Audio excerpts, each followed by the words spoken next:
Well, let me say it's a pleasure to be here in Amsterdam. But I'm going to start on a rather somber note. Hold on. There we go. I'm going to start on a somber note. I hope it'll end up being somewhat of a liberating reflection before the end of the morning. It is clear that we are in the midst of a deep economic crisis. It's been in the making for 2 centuries. But this economic crisis is part of a larger, more profound crisis. We are now in the midst of our first species crisis. This is going to be hard for me to say, because it always sounds melodramatic, but I think we need to lay it out. I'm very aware that there have been many apocalyptic visions of doom throughout history. And thank God they've all turned out to be wrong. But I'm going to share a little statistic with you, and think it over if you're a parent or a grandparent in this room. We are in real trouble. We are the youngest species on the planet. We are the babies here. We are literally the youngest species. We've been here about 175,000 years, anatomically modern humans. We're part of a very, very complex biosphere, and this biosphere operates by one fundamental principle: photosynthesis. That's the primary economy of the Earth. Everything depends on photosynthesis. Now, our species, we've done very well. We're 7 billion in numbers. But we only represent 1/2 of 1% of all the living biomass here on the Earth.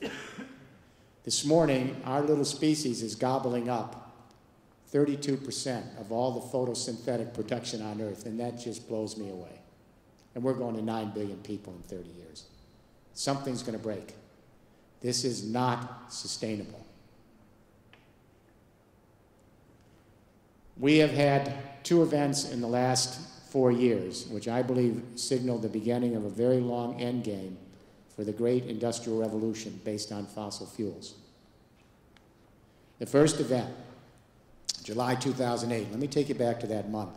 You remember that crude oil hit $147 a barrel on world markets that month.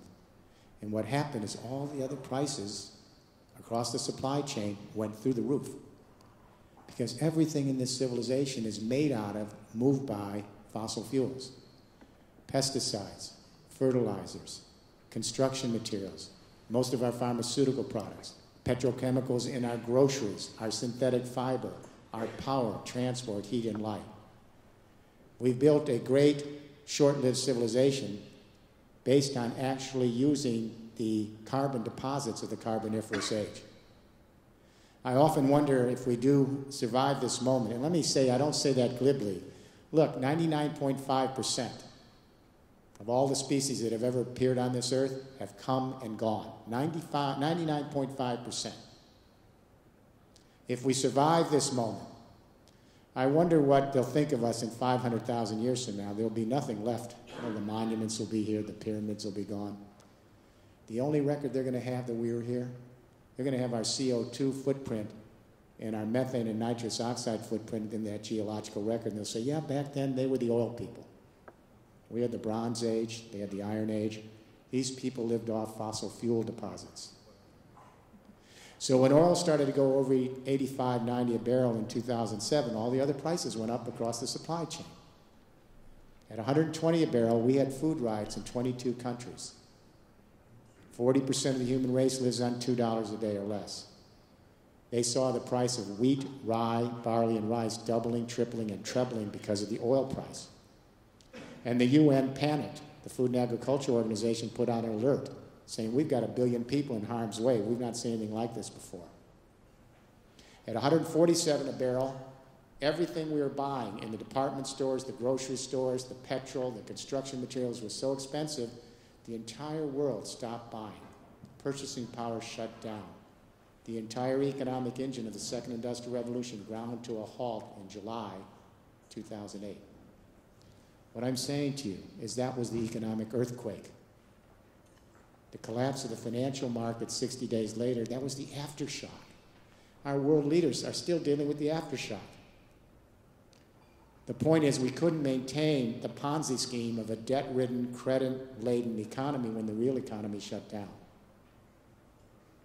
We now know in the business community how far we can globalize this world based on fossil fuel energies, second industrial revolution technologies. It's about 125 to 150 a barrel every time it's going to shut down. This is an end game. And the reason we've hit this end game is we've hit two milestones. Peak oil per capita, 1979. Now global peak oil production, 2006. 1979, had we distributed all the crude oil that was available at that moment in the reserves to everyone alive at that time on the planet and share it, that's the most each person could have. We have found more oil since then, but population rose a lot quicker. So if we distribute all the crude oil reserves we have now to 7 billion people, there's less to go around per person. Peak oil per capita, 1979. Peak oil production, 2006. Now that's been controversial between the geologists. You know, global peak oil production is a very interesting concept.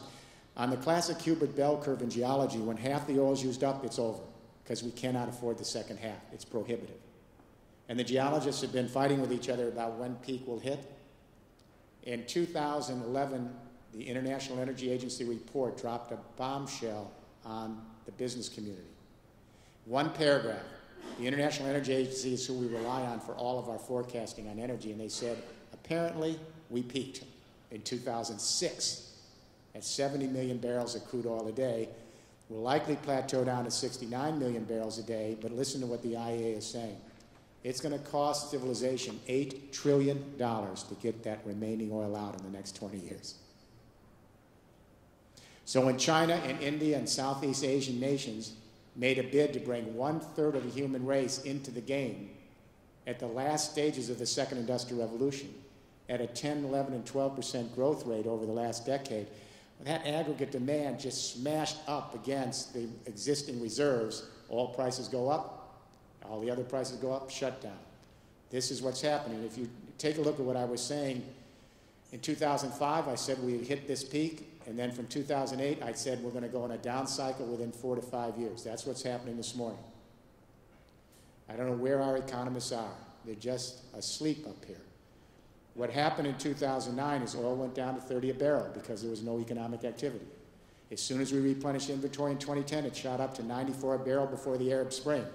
Then, the first quarter 2012, it hit the peak of 124 a barrel, and Unilever and Colgate-Palmolive issued their quarterlies.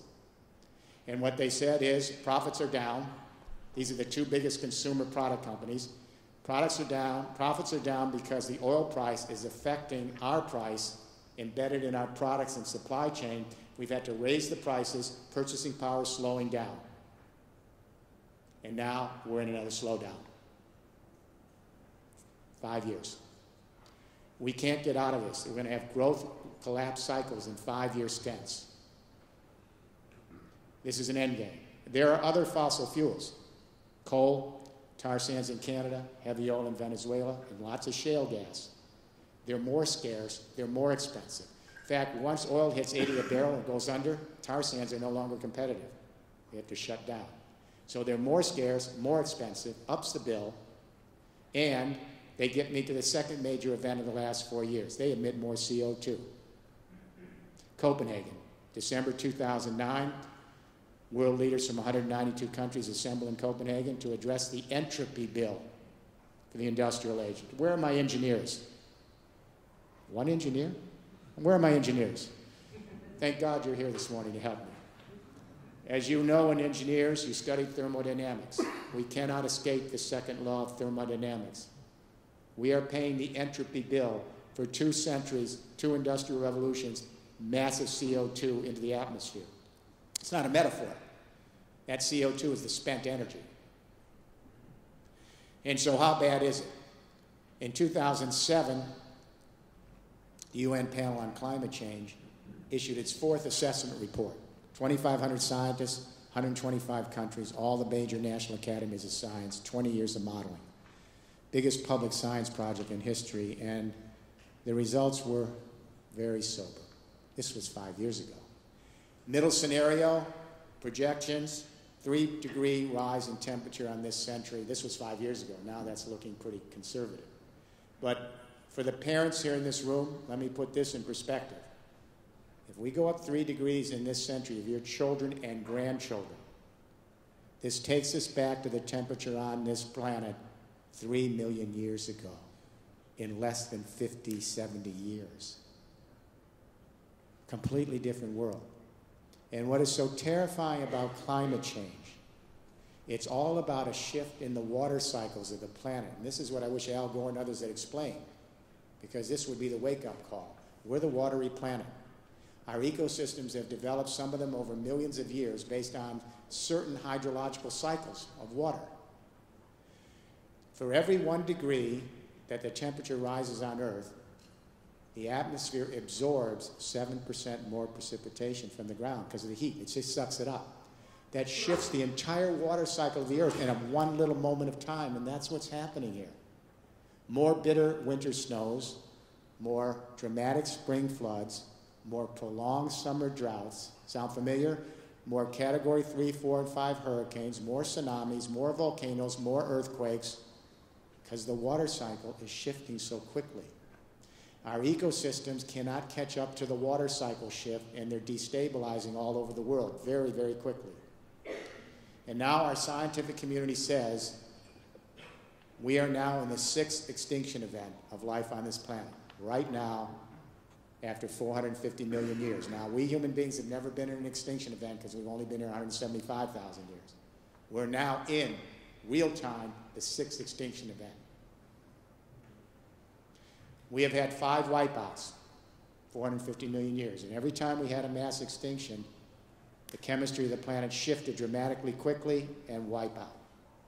And on the average, it takes about 10 million years to recover the biodiversity that we lose. And now we're in the 6th extinction event. In real time, we're seeing mass species extinction, and our scientists project upwards of a 70% wipeout by the time your grandchildren turn into the end of this century. As my wife says, we're just sleepwalking here. We intellectually may grasp it, but emotionally, I don't think we understand the enormity of what's happening to us on this planet. And the clock is ticking. So we have an end game on the second industrial revolution with growth collapse cycles in 5 years. The public's getting panicked. We don't see a future. We've got unemployed young people around the world. We're shutting it down every 5 years. Now we have real-time climate change impacting agriculture and infrastructure. So what do we do? I want to share an anecdote with you. Can you leave that for now? Let me share an anecdote with you. When Angela Merkel became Chancellor of Germany, she asked me to come to Berlin in the first few weeks of her government to help her address the question, how do we grow the German economy in the 21st century? Now, when I got to Berlin, the very first question I asked the Chancellor, Madam Chancellor, how do you grow the German economy, or the European economy, or the global economy in the last stages of a mature energy era? The energies are obviously sunsetting. Does anyone think fossil fuels and nuclear are getting cheaper? They're just going to keep going up. The technologies based on these energies, like the internal combustion engine and centralized electrification, they're old. There's no S-curve left. The whole infrastructure of the civilization is made out of carbon, so it's more expensive to build and maintain. It's clearly on life support. It's dying. And you can go to Shanghai and think, well, this is the 21st century. No. Cosmetically, it looks great, but it's all based on second industrial revolution energies and technologies. Don't be fooled by cosmetics. And that's not just Shanghai. I'm talking about any city in the world. We need a new economic vision for the world. It has to be compelling. We need an economic game plan for that vision that has to be deliverable. And the game plan has to move as quickly in the emerging nations as the developed countries. We have to be off carbon in 30 years. I didn't say low carbon, off. If we have any chance, when we look at the scientific forecast, this is the only chance, off. So we need to ask the question, how do the great economic revolutions in history occur? Because if we know how they occur, we can get a little roadmap here of what we need to do in Amsterdam, the Netherlands, and Europe, and the whole world, quickly. The great economic revolutions come about when two things come together historically. New energy revolutions converging with communication revolutions to manage them. This doesn't happen often. New energy regimes make possible more complex civilizations. They allow us to bring more people together, integrate labor skills, and put them together in larger social units. But the very complexity of new energy regimes requires communication revolutions that are up to the task of managing them. Throughout history, it's when communication energy revolutions merge and converge, we change the economic paradigm, we change consciousness, and we change history. I won't talk about the consciousness part, only to say to you today, the Third Industrial Revolution is the second in a 3-book series. The first was The Empathic Civilization. I warn you, it's 660 pages. But what I tried to do there is go back and relook at the narrative of history based on the shifts in communication energy matrix and how it affects consciousness and empathic development. But let me concentrate right now on just recent events. The 19th century, First Industrial Revolution, convergence of communication energy. We went from manual print presses to steam power presses, linotype and rotary presses. Now this was a big leap forward because we could mass produce lots of print very cheaply, low transaction costs, just like the internet does today. So we had this massive opportunity of print, but then we had to create literacy so people could use it, just like we had to create software and get people to understand how to use the internet and desktop computers in the last 20 years. We introduced public schools. We created a print literate workforce with the communication skills to manage a very complex coal power, steam-driven rail industrial revolution. That first industrial revolution could never have been managed with an illiterate workforce. 20th century, another convergence of communication energy, a second industrial revolution, centralized electricity, and really especially the telephone. Later, radio and television became the communication media to manage, coordinate, and market a very complex, oil-powered, auto era, a suburban society, and a mass consumer culture. That second industrial revolution, the energies, as I say, are sunsetting, the technologies are antiquated, the infrastructure is falling apart. We are on the cusp right now of a third industrial revolution, especially in Germany, starting in Denmark, here in the Netherlands, just beginning, a few other places. We are seeing a new convergence of communication energy which could get us there in time, maybe. But we can't make any mistakes. We have to be on page. We can't lock ourselves into old energy and infrastructure, and we've got to be pretty lucky, really pretty lucky here. We've had a very powerful communication revolution in the last 25 years, the personal computer, the internet.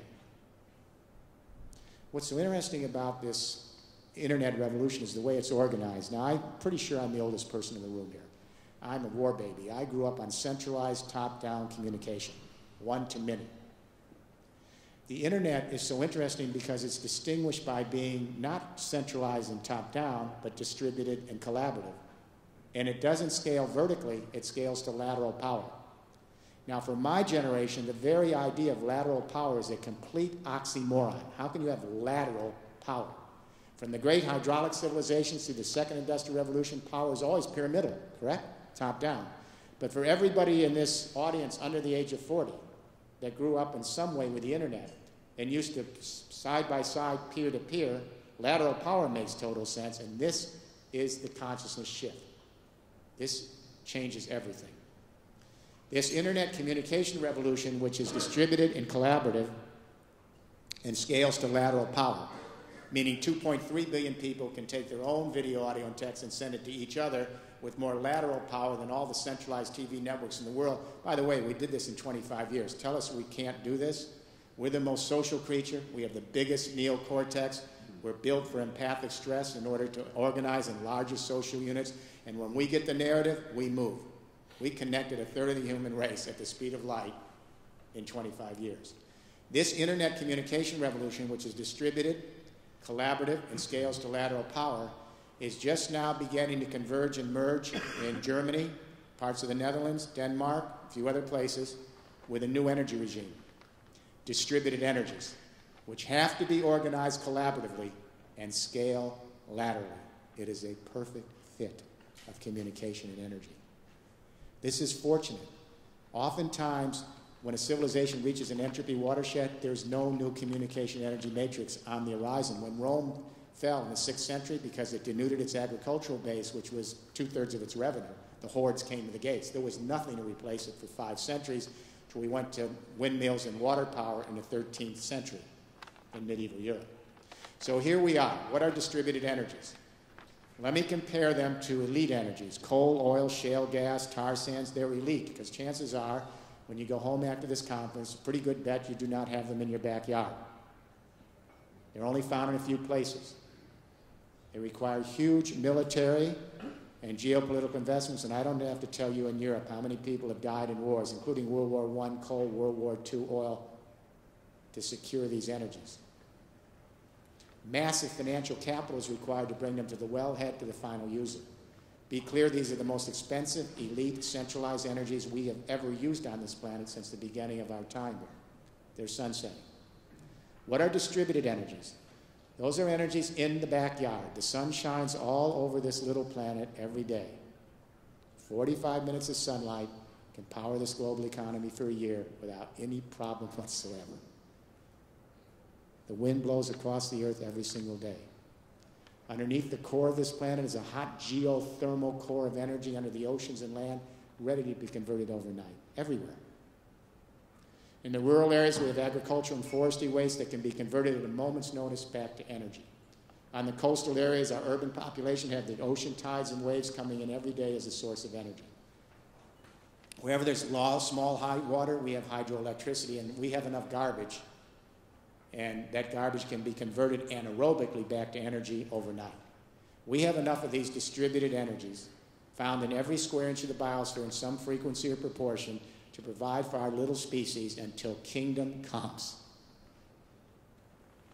I always amuse when say, can we do it with renewable energies? Oh my Lord. Yeah, we can do it. The European Union is committed to a 5-pillar third industrial revolution infrastructure to move us to this new paradigm. I was privileged to develop this plan with the EU. It was formally endorsed by the Parliament in 2007. It's working its way through the European Commission now and the various agencies in the 2020 plan, the 2050 plan, the infrastructure plan, the Connect Europe facility, etc. And I should say Germany is leading in all 5 of these pillars right now in Denmark. Let me go through the pillars. Pillar 1, as you know, the EU is committed to 20% renewable energy by 2020. That's not a suggestion, that's a mandate. Every government has to do it, every region.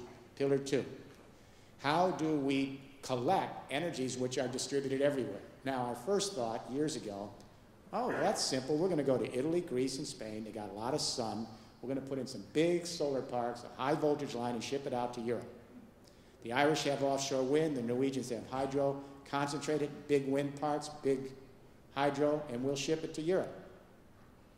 Let me say, none of us oppose these more concentrated uses, what are essentially distributed energies. They're low-lying fruits, they're easy, they're quick, they're essential, but they are not sufficient. Let me say right now, we cannot run a continental economy on this continent or any other continent simply with concentrated parks for solar, wind, geothermal, and hydro. There's not enough load. And we began to ask a question that's embarrassingly simple now. If renewable energies are found in every square inch in the world, why in heaven's name are we only collecting them in a few central points? We were using 20th century thinking based on fossil fuel and nuclear power. It's centralized because they're elite, and you have to bring it to the final user. This got us to pillar 2. If renewable energies are found everywhere, how do we collect them? Wherever we have human infrastructure. Buildings. Buildings use the most energy. They're the #1 cause of climate change. Does anyone know what the #2 cause of industrial-induced climate change is? Yeah, no, 5 years ago, no one knew. They thought transport, that's #3.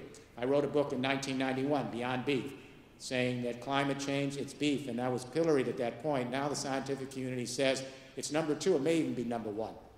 Beef production and consumption, animal husbandry, yet not one government leader in 192 countries has made a single statement on the #2 cause of climate change. Even Al Gore won't talk about it. And at Rio 20, they didn't talk about it.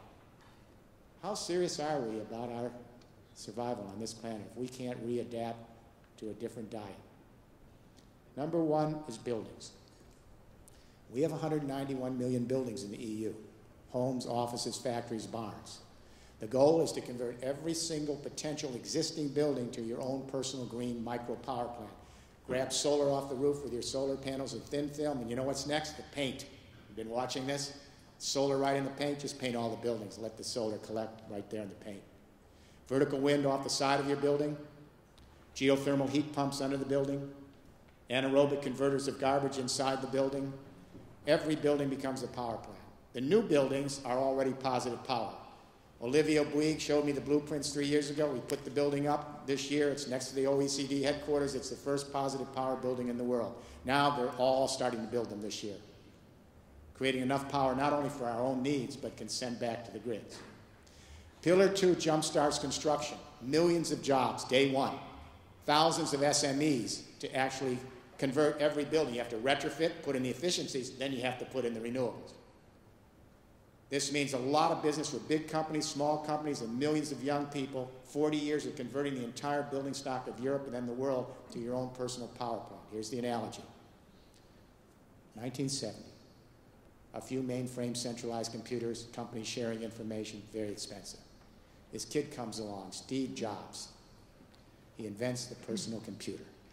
25, 30 years later, 2.3 billion people have a little desktop, cell phone, almost no expense, and they're sending their own video, audio, and text to each other. The analogy. Today we have a few power and utility companies. They generate the power, we buy it. But already in Europe we have several million players because of the feed-in tariffs producing their own energy on site. In 10 years from now, tens of millions of buildings will have their own micro power plants, producing a little bit of their own green electricity, maybe 5%, 10, 15%. In 25 years from now, hundreds of millions of buildings on this planet will be partial green micro power plants, producing a little bit of energy on, near, or around their infrastructure. It's following the same cost curve as the shift from mainframe to desktop computers and cell phones, the same cost curve.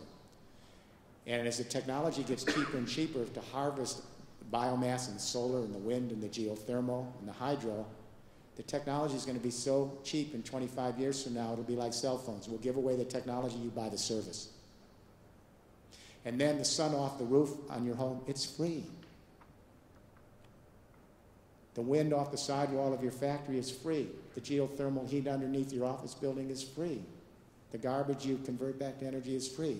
So once we created the infrastructure for the internet, that was expensive, then the transaction costs went to near zero margins. Same's going to happen when the internet converges with renewable energy and organizes that. That's pillar 2. Pillar 3 is storage. We'll wait till the end.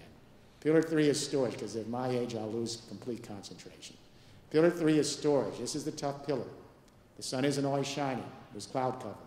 The wind blows at night. Unfortunately, we want the electricity during the day. We can have drought, which affects hydroelectricity because of climate change. These are intermittent energies. We've got to store them. So we're in favor of all storage, flywheels, batteries, capacitors, water pumping, bring them all on for storage. But we focus most of our attention at the center of storage at the EU level on hydrogen, because it's the basic element of the universe. This is not a hard choice. It carries other energies. It's completely modular engineered, so you can put a little module in an apartment complex, or you can run a load across an entire utility grid for peak and base load. We've committed 8 billion euros of public-private monies to bring hydrogen on. So here's the way it works for someone who's not an engineer, all right? If, let's say, in your house you have a solar panel up on the roof, you generate a little green electricity. If you have some surplus you're not needing, you just put that electricity in water like high school chemistry, the anode and the cathode. The hydrogen comes out of the water into a tank. When the sun isn't shining on your solar panel, convert it in a fuel cell, that hydrogen back to electricity. This is a tiny thermodynamic loss, engineers, compared to bringing fossil fuels and nuclear at every step of the conversion to the final end user. Pillar 4, this is where the communication revolution, the internet, converges with the new distributed energies to create a nervous system for the new paradigm. We use off-the-shelf internet technology and IT, off-the-shelf. Convert the power grid, the electricity grid of Europe and then the world to an energy internet, a smart distributed grid. So that when millions and millions of buildings are collecting just a tiny bit of green electricity on site, storing it in hydrogen like we store media and digital, then if your building doesn't need some of that electricity at any given time of the day, month, or year, you can have your program, your software, to share it across an energy internet from the Irish Sea to the doorsteps of Russia. Just like we now create our own information, store it in digital, share it online. Pillar 5, electric vehicles, fuel cell, logistics. Electric vehicles are out. I've been driving in an electric taxi the last 2 days since I've been here. Beautiful drive, Nissan. So electric vehicles are out. Fuel cell cars, trucks, and buses come out in 2015. This is a done deal. All the major car companies, you'll be able to plug in your fuel cell or electric vehicle anywhere where there's a grid, get green electricity or hydrogen. Anywhere we travel, there's power charges in every parking meter, plug back in, get green electricity. Or let's say you're at work. Your car's out there in the parking lot. Program your computer. If the price goes up on peak periods, your computer will sell its electricity back or convert its hydrogen back to electricity and sell it to the grid. You're making money.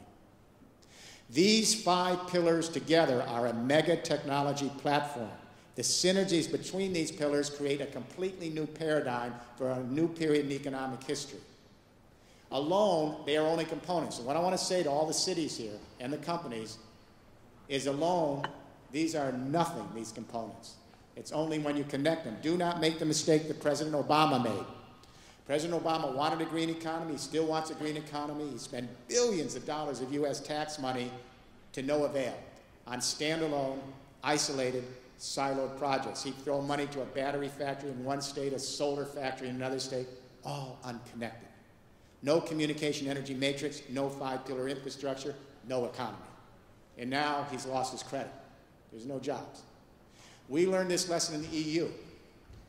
You remember that the European Commission put out a document a year and a half ago saying we need €1 trillion for the smart distributed grid. Why?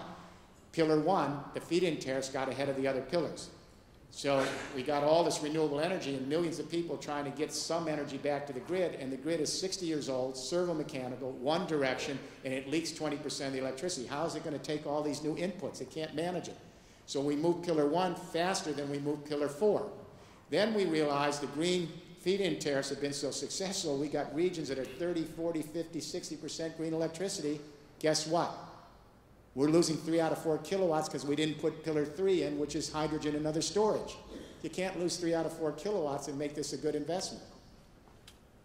Then Daimler and GM and Nissan, they're all worried because they're bringing in their electric vehicles and fuel cell vehicles, but if the rest of the infrastructure doesn't nobly connect in, they're orphaned, and we're back to the internal combustion engine.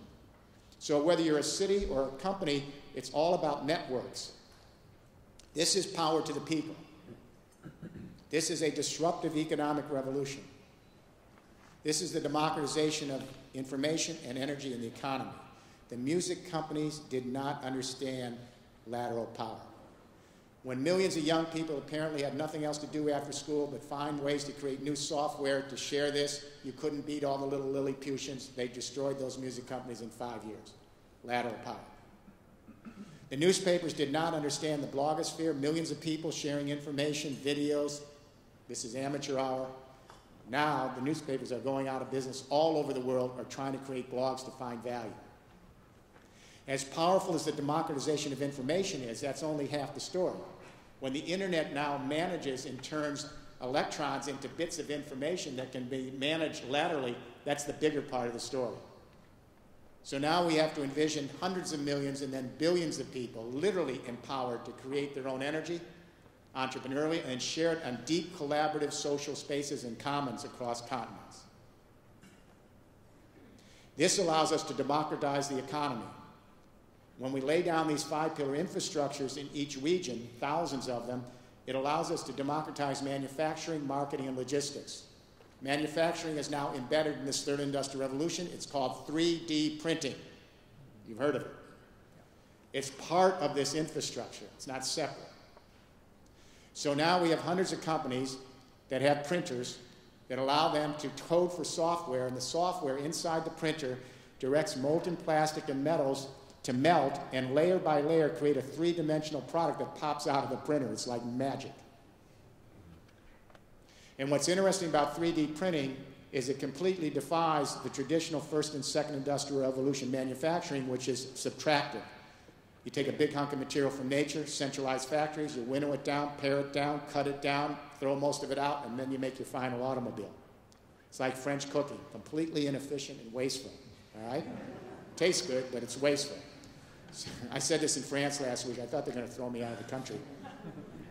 So with the 3D printing, it's additive manufacturing. The software directs layer by layer to build up, not subtract. You use 1/10 of the material of centralized factory production, 1/10 of the energy. Now follow me. If you're in a third industrial revolution infrastructure, and you're one of thousands and thousands of little mini manufacturers, think SMEs, producer co-ops, the energy you use to power your factory is going to be generated right on site. You don't have to worry about the cost of oil on world markets or nuclear power overruns. And how do you market your product? In the first and second industrial revolution, you had to have expensive marketing costs. You had to have centralized production to do that. Radio, TV, advertising, magazines. Now, with sites like Etsy, your marketing costs are actually almost zero. How many know Etsy? E-T-S-Y. It's a very cool site. This kid dropped out from New York University 7 years ago. He wanted to create craft furniture in his living room. His parents must have been so upset. So he creates all this craft furniture in his Soho apartment, I guess, and he then has nowhere to sell it because he hadn't thought about that. So he got a couple of other guys together. They put a website together called Etsy 7 years ago. Today, thousands of small craft producers around the world are advertising free on the site. Millions of consumers go to the site, they find the craft producer, they make a deal. Etsy gets just a tiny commission on each sale. You know how much this kid made last year? $500 million. He called me up about 9 months ago out of nowhere. He said, wow, I'm so excited. What do I do now? I said, I don't think you need any help from me. I mean, maybe I need some help from you, actually. So now you can, if you're a mini manufacturer with a printer, and you're in a regional market, and you're using 1/10 of the materials, 1/10 of the energy, and the energy to power the factory is locally generated, and the marketing is nearly free, then your logistics is all regional because you're powering your vehicles from your own power as well and selling to a regional market. What I've introduced is Third Industrial Revolution. It's the democratization of everything. It's going to be a renaissance for small and medium-sized enterprises and producer co-ops. A lot of big companies will disappear, some will not. The ones that survive will have to make a transformation from being primary generators of goods and services to aggregators of networks. And already, a lot of the big companies around the world are talking about how do we begin to work with SMEs to aggregate and help aggregate networks. The first industrial revolution and second industrial revolution had to favor economies of scale that were vertical. I teach at the Wharton School of Executive Ed. And for 20 years, I've been teaching CEOs vertical integration. So when you have vertical scale, because the price of energy is high and centralized electricity is very expensive, you have to have centralized factories, supply chains, and logistics. It favors national markets, national governments. The third industrial revolution, for all the cities here, it favors lateral scale. It comes in like Wi-Fi, and it wants to move across all political boundaries because its space is continental markets, and it favors continental political unions. It's coming in like Wi-Fi. That's what's happening here in Amsterdam, but it's going to happen everywhere. Wi-Fi was improbable. People started connecting up their garbage frequencies in their garage and then connecting each garage. Within 10 years, we hotspotted entire continents. Wi-Fi, nodally, 1 to 2 to 3, it just went peer-to-peer. The way a third industrial revolution comes in, let's use an example. We just did the master plan, my group, for Rome. Actually, we did the one for Utrecht here in the Netherlands, but let's use Rome. They haven't gone to stage 2, which is implementation yet, but let's say Rome starts to put in a 5-pillar infrastructure node. Let's use Amsterdam. Amsterdam, because you're pretty far along here on a lot of this, really, compared to other places. Now you have to actually put the whole thing together in a comprehensive plan. So you start phasing in a 5-pillar node here. Renewable energies, convert your buildings. You haven't done that. I've been looking around. Convert all your buildings to power plants. Put in your hydrogen and other storage. put in the energy internet with Alliander across Amsterdam and around the Netherlands, and then plug it into your transport. As you put the node in, you immediately have to start looking for other nodes. Because if you have a surplus, because the sun was shining, you had a lot of good wind for the week, your water tables were up, they're always up, I guess, here, for hydroelectricity, you want to sell to some other node in some other part of the continent that doesn't have a surplus. Or if it's a nighttime in some other zone on the continent and they've got a lot of electricity from wind, they want to sell it to you in the daytime. Or when you're culling your agricultural and forestry waste in a particular season in one part of the continent, you want to sell it to another part of the continent. This energy internet comes in like Wi-Fi. It requires thousands of nodes. Every city, every suburb, every rural area is a node. Think internet. And it requires that we share surpluses and against lulls. That can only be done across continents because you have time zone differences, you have climate differences, you have seasonal differences, which allow you to share surpluses when you have them. But it also favors continental markets. This moves like Wi-Fi. It doesn't want any borders until you've connected up whole continents with thousands of nodes, starting with the major urban areas, then suburban, then rural. We're heading to continentalization. The first and second industrial revolution was a failure on globalization because you couldn't centralize the whole world and actually make it happen. It's just too big. So 20% of the human race at the end of the second industrial revolution has absolutely no electricity. Never had it. Another 25% of the human race has marginal, sporadic, unreliable electricity if you travel in the developing world. It's the best we could do. It's not going to get any better now that the energies are going through the roof on price. The third industrial revolution favors continental markets because we connect up the 5 pillars across continents and continental political spaces. This gets me to the EU. Everyone's saying, oh, the EU is going to be history. Not if we get this right. The European Union started around energy. France and Germany after World War II said, we're not going to fight for coal in the Ruhr Valley anymore. We've slaughtered each other for too long. We'll create the coal and steel community. Then we'll create the Euratom project between France and Germany. We'll share nuclear power. That started the EU. 50 years in, it's about energy again. Everyone's asking, what's the growth plan for Europe? There's a plan. There's a growth plan. On May 29th, the industry minister, Vice President Tajani, put together mission growth. Mr. Barroso, President Barroso presided, Mr. Tajani and I we laid out this third industrial revolution, but as you know, all the commissioners have been working on this for a long time. Energy Commission, development, all of them. Everyone's asking, what's the growth plan for Europe? We have a golden goose. We got to feed it. We have 500 million consumers in the EU. It is the largest economy in the world. When everyone talks about the EU as history, just remember that 27 member states have a higher GDP than my 50 states as of this morning. It is the largest economy. We have 500 million consumers. We have an additional 500 million consumers in our partnership regions in the Mediterranean, North Africa, and the Gulf. That's 1 billion people. What we have to do now is connect thousands of nodes across the continent, connect them up, create an energy internet, plug them into transport, convert our buildings to power plants so that we can move this along and then finalize the political space because Asia's coming quickly. The Asian Union is coming quickly. Mayoshi's son in Japan, the richest man in Japan, Bill Gates of Japan, just a few weeks ago said they're going to go with the third industrial revolution plan. And we're talking about $500 billion for the energy internet. So finally, let me say here, I think this is a pragmatic plan. I think it's deliverable. I think it can move as quickly in the developing world because they can leapfrog in because there's no infrastructure in these places. They can do it like cell phones and create virgin infrastructure very, very quickly in Africa and rural India, etc. But let me say that unless we have a shift in consciousness, I don't think we can get there in time just with the technology. We have to shift from geopolitics to biosphere consciousness. We have to begin to think as a human race. We have to move to the idea that we're a species embedded with our fellow creatures in one indivisible community, and it's not the nation state.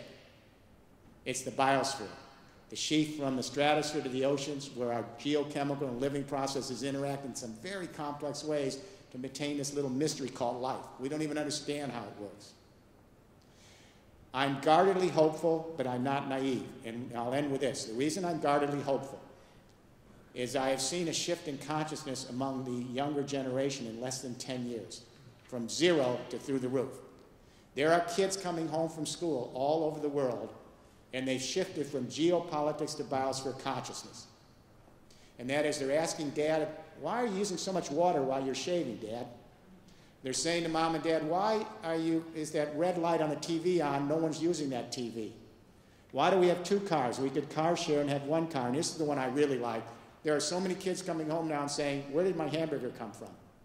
Did it come from a rainforest? Did they have to destroy the trees for 4 inches of soil? And when they destroyed the trees, what happened to all the plant and animal life in the canopy? Did they go extinct? And if there are no trees, doesn't that mean there's no sink for CO2? Doesn't that suggest the temperature of the planet goes up?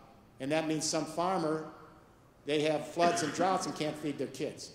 These kids are learning to connect the dots. They're learning about ecological footprint, correct? They're learning that everything every species does, from the butterfly flapping their wings to human beings, we all have an ecological footprint on this planet that affects the well-being of every other creature, every other ecosystem in the world. This is the dawn of a new consciousness. So my hope here is all of the folks in this room, you're the front line. You don't need to have this talk. You didn't even need me to come in because you're doing this. But what I would say is this. The city's here, the industry's here, the civil society here. You've got to now move to the second stage. What we need to do is create infrastructure, put these 5 pillars down, move from siloed, piloted little projects at the city and regional level to the entire infrastructure so we can leverage funds, regional funds, structural funds, federal funds, private monies, and began to create a massive infrastructure shift. Jobs and businesses day one. New income, new opportunities.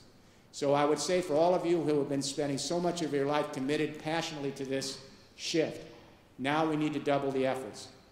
The clock is ticking. We've got the technology to do it. And I think the mission in this room, make this happen in the Netherlands, make this happen in Europe, flagship this for the world. And maybe we have a chance, maybe, to get out the door in time, mitigate climate change, hopefully replenish the planet, create a more just and sustainable world, not just for our creature, our species, but to create a more sustainable world for our fellow creatures so we can preserve this beautiful experiment in the universe called life. This is a daunting task. I'm confident that if we're mindful and committed for 3 generations and we don't make any mistakes and we're a little lucky, I think we might be able to get there. Thank you.